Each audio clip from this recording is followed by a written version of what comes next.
আমি মোহাম্মদ সুজন মিয়া, মার্কাজুস সুন্নাহ ফাউন্ডেশনের বর্তমান চেয়ারম্যান, এবং আমি তার সাথে পড়াশোনা করছি ইসলামের ইতিহাস ও সংস্কৃতি বিভাগ, চট্টগ্রাম বিশ্ববিদ্যালয়ে। আমরা আমাদের হাজার বছরের যে মুসলিম সংস্কৃতির ইতিহাস যদি আমরা দেখি, আমরা দেখব মুসলমানদের ধর্মীয় সবচেয়ে বড় উৎসব ঈদুল ফিতর এবং ঈদুল আজহা।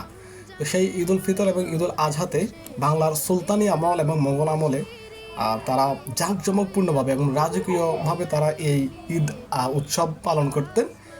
কিন্তু পরবর্তীতে যখন ব্রিটিশ শাসন শুরু হয়, ব্রিটিশ শাসনের সময় মুসলমানদের এই সংস্কৃতি, মুসলমানদের শিক্ষা পদ্ধতি সব কিছুই হারিয়ে যায়।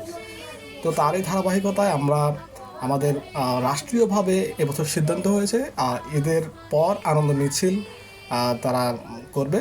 তো এর পাশাপাশি আমরা চাচ্ছি যে আমাদের যে প্রান্তিক লেভেলেও আমরা সেই আনন্দকে ছড়িয়ে দিতে। তো সেই উদ্যোগে আমরা মার্কাজুস সুন্নাহ ফাউন্ডেশনের পক্ষ থেকে এবারে আমাদের যে মানিকমুড়া পানি জামে মসজিদ, ওই মসজিদের আমাদের ঈদের জামাতের পর আমরা পুরো গ্রামে আমাদের একটা আনন্দ মিছিল করব। তো সেই আনন্দ মিছিলে সবাইকে অগ্রিম দাওয়াত দিয়ে দিচ্ছি। সবাই সেই আনন্দ মিছিলে শরিক হবেন। আমার বন্ধু, আমাদের বড় ভাই কিংবা আমার এলাকার মুরব্বী যারা আছে, আপনারা সবাই দলমত নির্বিশেষে আমাদের এই আনন্দ মিছিলে শরিক হবেন।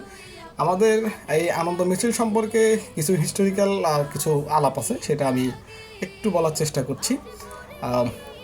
আমাদের যে সুলতানি আমল, সেটা 1204 সালে ইখতিয়ার উদ্দিন মোহাম্মদ বিন বখতিয়ার খিলজির নদিয়া তথা বাংলা জয় করার মাধ্যমে মুসলিম শাসনের গোড়াপত্তন হয়। এবং শুরুতে মুসলমানদের এই যে এই বাংলাতে তাদের রাজধানী ঢাকায় ছিল না, তাদের রাজধানী ছিল, আমাদের অনেকেই আমরা জানি সেটা রাজধানী ছিল সোনারগাঁওয়ে। তো সোনারগাঁওয়ে দীর্ঘকাল রাজধানী থাকার পরে পরবর্তীতে রাজধানী গৌড়ে স্থানান্তর করা হয় বাংলাদেশের উত্তর অঞ্চলে। এর পরবর্তীতে রাজধানী রাজমহলে স্থানান্তর করা হয়েছে। তো এই বিভিন্ন সময়ে এই যে মুসলিম শাসকরা ছিল, তারা এই ঈদ উৎসবকে খুবই জাঁকজমকপূর্ণভাবে তারা এটা আয়োজন করতেন। বিশেষ করে ঈদের দিন সকালে সুলতানরা তারা প্রাসাদে কিংবা খোলা প্রান্তরে তারা ঈদ ময়দানে তারা নামাজ আদায় করতেন। নামাজ আদায় করে তারা একটা শোভাযাত্রা, এটাকে আনন্দ মিছিল তারা বের করতেন।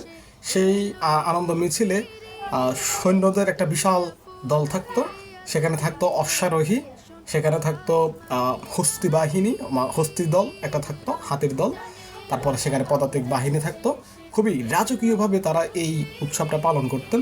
পরবর্তীতে আমরা দেখি যারা শাহী আমল, যেটাকে আমরা সুলতানি শাসন বলছি, সেই শাহী আমলে বিভিন্ন তাদের শাহী বাদ্যযন্ত্র ছিল, সেগুলো ওই মিছিলে বাজানো হইতো, যেমন ঢোল, সিঙ্গা, কর্ণা, বীণা ইত্যাদি। তো ওখানে আমির ওমারা যারা ছিলেন রাজকর্মচারী, উচ্চপদস্থ রাজকর্মচারী যারা ছিলেন সুলতানদের, তাদেরকে রাজকীয় পোশাকের ব্যবস্থা করা হইতো সেখানে। এরপরে আমরা যদি দেখি, সেখানে মুসলিম যে প্রজারা ছিল, বা হলো মুসলিম শুধু প্রজা না, ওই সমগ্র অঞ্চলে, সমগ্র সাম্রাজ্যে সুলতানরা খাদ্য বিতরণ করতেন এবং তারা হলো নগদ অর্থ মানুষকে ঈদ সালামি, যেটাকে আমরা এখন বলছি, সেটা বিতরণ করতেন। পরবর্তীতে তাদের যে মিছিল, সেই মিছিলে বিশাল পতাকা নিয়ে তারা মিছিল আয়োজন করতেন। ইসলামিক ক্যালিগ্রাফিযুক্ত যে ব্যানারগুলো ছিল সেগুলো মানুষ ওই মিছিলে ব্যবহার করত। পরবর্তীতে যখন সুলতানি আমলের অবসান ঘটে, তখন মুঘল শাসন শুরু হয় সম্রাট জহিরুদ্দিন মোহাম্মদ বাবরের মাধ্যমে। তো সম্রাট জহিরুদ্দিন মোহাম্মদ বাবর তিনি যে মুঘল সাম্রাজ্য শুরু করেছিলেন, তার পরবর্তীতে সম্রাট হুমায়ুন, সম্রাট আকবর কাল থেকেই তারা হলো এই ঈদকে খুবই আড়ম্বরপূর্ণভাবে সেটা প্রকাশ করতেন। খুবই জাঁকজমকপূর্ণভাবে তারা জমকালো উৎসবের মাধ্যমে ঈদ আয়োজন করতেন। বিশেষ করে যখন ঈদের চাঁদ যখন আকাশে উঠতো, তখন তারা শূন্য আকাশে বন্দুক ছুঁড়ে হলো বিশাল সাউন্ড করে মানুষদেরকে এই আনন্দ বার্তা জানান দিতেন যে ঈদের যে আমেজ তৈরি হয়েছে। এর পরবর্তীতে আমরা যদি একটু দেখি, তখন আসলে মুঘল শাসনের সময় বাংলার রাজধানী তখন ঢাকায় চলে আসে, এবং সেটা 1610 সালে সুবেদার ইসলাম খানের নেতৃত্বে মুঘল সম্রাট জাহাঙ্গীরের নাম অনুসারে এই ঢাকার তখন নামকরণ করা হয় জাহাঙ্গীরনগর। সেই জাহাঙ্গীরনগরকে কেন্দ্র করে পুরো দেশে, পুরো বাংলায় সেই এই ঈদের উৎসবটা পালন করা হইতো। এর পরবর্তীতে আমরা যদি কিছু সুলতানের কথা বলি, যেমন সুলতান শামসুদ্দিন ইলিয়াস শাহ, যিনি স্বাধীন সুলতানি আমলের প্রতিষ্ঠাতা। তারপরে আমরা তো দেখি জালালউদ্দিন মোহাম্মদ শাহ, তিনিও ইসলামিক এই রীতিনীতিগুলো খুবই জাঁকজমকপূর্ণভাবে রাজকীয়ভাবেই সেগুলো পালন করতেন। সুলতান আলাউদ্দিন হোসেন শাহ, তার সময়কালকে বলা হয় যে বাংলার স্বর্ণযুগ বলা হয় সুলতান আলাউদ্দিন হোসেন শাহের সময়।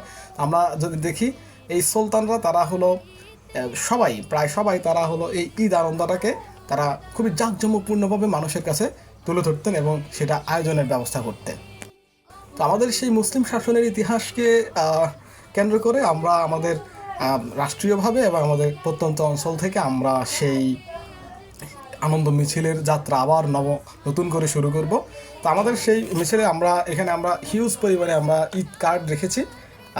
এই যে আমাদের যে ঈদ কার্ড, সেই ঈদ কার্ড রেখেছি। এই ঈদ কার্ডের সাথে আমাদের 10 টাকার একটা কচকচে নোট থাকবে সালাম হিসাবে। এর পাশাপাশি আমরা মানিকপাড়া পানি জামে মসজিদের ঈদের নামাজের পর আমরা আমাদের পুরো গ্রামে আমরা র্যালি করব।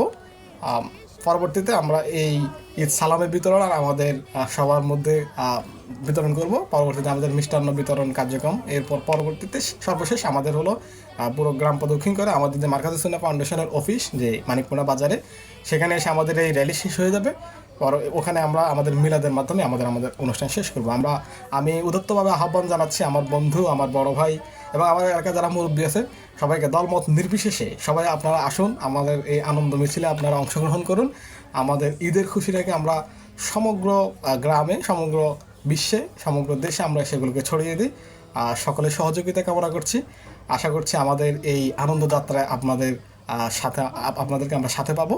আপনাদের সবাইকে ঈদের অগ্রিম শুভেচ্ছা জানাচ্ছি। ঈদ মোবারক।